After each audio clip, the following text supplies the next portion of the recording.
مزید بات کرنے کے لیے ہمارے ساتھ اس وقت موجود ہیں senior anchor person Saifan Khan. Saifan Khan, ان دو بینکوں کو مرج کیا گیا, اس پر تو ہم یقینی طور پر بات کریں گے, لیکن پہلے آپ سے یہ جاننا چاہیں گے کہ مرکزی بینک کا کیا کردار ہوتا ہے بینکاری نظام میں؟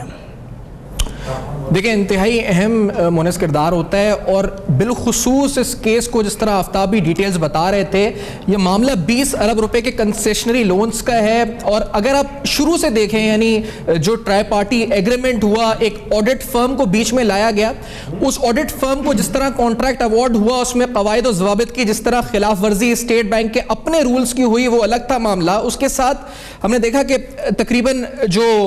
اس پوری صورتحال میں یہ بینک کا جو انضمام ہوا, اس کی جو ویلیویشن آئی, وہ تقریباً 1000 روپے میں جو ہے اس وقت یہ پورا معاملہ اس وقت ہوا, جو تقریباً اربوں روپے جس بینک کی مالیت تھی, جس کے ایسٹس کی مالیت اربوں روپے میں تھی, اس کو اس طرح اس کی ویلیویشن ہوئی کہ پورا بینک 1000 روپے کے اندر اس کا انضمام ہو گیا. 1000 روپے میں تو آج کل اگر آپ آلو پیاز ٹماٹر لینے جائیں تو شاید وہ بھی نہ ملے, لیکن ایک پورا کا پورا بینک 1000 روپے کے اندر اس کا انضمام ہو گیا. اب اس میں اسٹیٹ بینک کا کردار, جس طرح میں نے کہا کہ ایک آڈٹ فرم کو ٹرائی پارٹی ایگریمنٹ سے لے کر کنسیشنری لونز دینے تک جو معاملہ ہے, اس میں کافی شکوک و شبہات ہیں. ان سسپیشنز کا اظہار نہ صرف اسٹیٹ بینک سے ملحقہ جو سابقہ افسران تھے, ہمارے شوز میں ایسی سی پی کے مختلف افسران آئے, ان کی طرف سے بھی کیا گیا. اور اس پورے معاملے میں رات کو کس طرح بلا کے ایگریمنٹ پر بینک کے اس وقت کے صدر سے دستخط کرائے گئے, پھر جو بینک کی بورڈ میٹنگ ہوئی جس کے اندر مذمت کی گئی, یا بورڈ آف ڈائریکٹرز نے کہا کہ ایزی بینک کے کہ یہ غلط ہوا ہے, خلاف قانون ہوا ہے,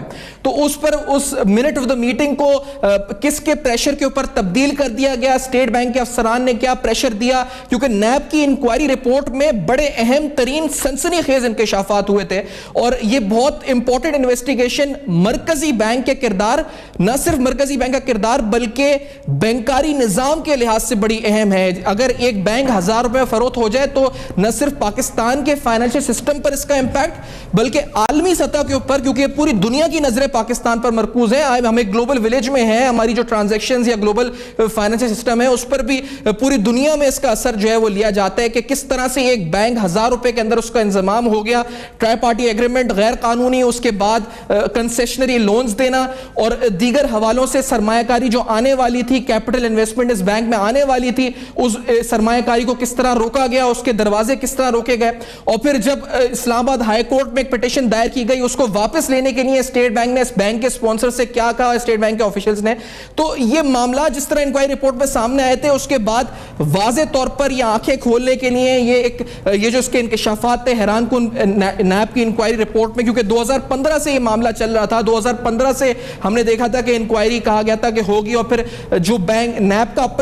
اپنا جو ایس او پی ہے, ہم نے دیکھا ہے کہ 10 ماہ کے اندر ایک کمپلینٹ ویریفیکیشن سے لے کر ریفرنس کا سٹیج ہوتا ہے, لیکن اس میں لمبا عرصہ لگا ہے. آج فائنلی انویسٹیگیشن اپروو ہوئی ہے, اور جس طرح میں نے کہا پاکستان کے بینکاری نظام کے لیے ایک بہت بڑا امپیکٹ اس کا آئے گا, اور آگے میں آپ کو بتاؤں گا بھی کیوں میں یہ کہہ رہا ہوں اس پر. اچھا سیفان, یہ بتائے گا اب کہ ایس بی بینک کو بینک الاسلامی میں ضم تو کر دیا گیا, اس حوالے سے جو نیب کی جانب سے تحقیقات کی گئی ہیں اس میں کتنی جو پیش رفت ہے, کتنی اہمیت کی حامل ہے اس وقت؟ اس میں اس کی اہمیت شاید اس لیے زیادہ ہے کیونکہ اس کے اندر افسران کون ملوث ہیں. اگر آپ اس انکوائری رپورٹ کو دیکھیں تو اس انکوائری رپورٹ کے اندر اسٹیٹ بینک کے اعلیٰ ترین عہدیدار, یعنی اب اعلیٰ ترین عہدیدار سے مطلب گورنر ہوتا ہے, ایکس گورنر, یا اس کے اندر دیگر جو نام ملوث ہیں اس کے اندر ڈائریکٹرز ہیں, ایگزیکٹو ڈائریکٹرز ہیں. تو یعنی اس میں تقریباً جو 8 اکیوز جو انکوائری میں سامنے آئے تھے, کیونکہ ابھی انکوائری تک کی بات میں آپ کے سامنے رکھ رہا ہوں, تو وہ ان 8 اکیوز میں 6 افسران اعلیٰ ترین عہدوں میں اسٹیٹ بینک آف پاکستان مرکزی بینک سے تعلق رکھتے ہیں. اور اس کے اندر پھر اس کے علاوہ ایک بڑی آڈٹ فرم جو پاکستان کی ہے, اس کے 2 پارٹنرز کا نام بھی اس میں آیا تھا اسی انکوائری رپورٹ کے اندر نیب کی. تو یہ انتہائی اہمیت کی حامل نیب کی تحقیقات اس لیے ہے کیونکہ اس سے پہلے کیسز کے اندر یا دیگر کیسز کے اندر سینٹرل بینک کے اتنے اعلیٰ آفیشلز کا کردار یا ان کو ایز اے اکیوز چارج کرنا نیب کی طرف سے, اس لیے پاکستان کے فائنینشل سسٹم کے لحاظ سے اور اکاؤنٹیبلٹی کی جو ڈرائیو چل رہی ہے, جس کے اندر ہم دیکھ رہے ہیں کہ سابق وزیر اعظم اور دیگر ریفرنسز, اور اس کے علاوہ جب لوگ کہہ رہے ہیں کہ اکاؤنٹیبلٹی اکراس دا بورڈ ہونی چاہیے, تو پاکستان کے بینکنگ سسٹم کے لیے, فائنینشل سسٹم کے لیے یہ اکاؤنٹیبلٹی نیب کی طرف سے اس طرح سے آگے بڑھنا اس کیس کو لے کر یہ انتہائی اہم پیش رفت ہے. اور یہ جو افسران ہیں اس میں یقینی طور پر بعض ایسے ہیں جو حاضر سروس ہیں یا تو اسٹیٹ بینک میں خود ہوں گے ابھی, یا پھر کیا پتہ کسی اور نجی بینک میں ہو یا پاکستان کے فائنینس سسٹم میں ہی کہیں نہ کہیں کسی اور جگہ سٹیک ہولڈر کے طور پر کردار ادا کر رہے ہو. تو اگر یہ تحقیقات آگے بڑھتی ہے, آفتاب نے کہا تھا جس طرح کی انویسٹیگیشن آگے اپروو ہوتی ہے, معاملہ ریفرنس تک جاتا ہے, تو پاکستان کے بینکنگ سسٹم پر, فائنینس سسٹم پر اس کا بڑا امپیکٹ ہے, بڑا ڈینٹ پڑنے لگا ہے. تو یہ ایک انتہائی اہم کیس ہے جو نیب نے آج اس کی انویسٹیگیشن اپروو کی ہے. سیفان, جس طرح سے آپ نے تفصیل سے بتایا, یہ بتائے گا کہ KSB بینک کی خریداری بھی ہو سکتی تھی, انضمام اور خریداری کا تھوڑا سا فرق بتائیے گا. اس کے ساتھ ساتھ یہ بھی بتائے گا کہ کیا کوئی چینی کمپنی یا چینی سرمایہ کار بھی اس میں چاہتے تھے کہ وہ اس کو خرید لیں؟ اس میں یہ مونس بہت اہم بات ہے, کیونکہ یہ جو ایک چینی سرمایہ کار, ہم سی پیک کی بات کر رہے ہیں, چائنیز انویسٹمنٹ کی پاکستان میں آنے کی بات کر رہے ہیں. جس وقت یہ سب کچھ ہو رہا تھا اس وقت ایک چائنیز گروپ جس کا نام سائبر نوٹ تھا, اور اس کے ریپرزنٹیٹیو بنگو نے باقاعدہ ہمارے ٹاک شو میں آ کر, ہمارے شو پہ اب تک پر آ کر اس نے پہلی بار یہ بتایا بھی تھا, اور اس نے نہ صرف ٹی وی پر آ کر بلکہ اسٹیٹ بینک سے مراسلے کے ذریعے کانٹیکٹ کیا تھا کہ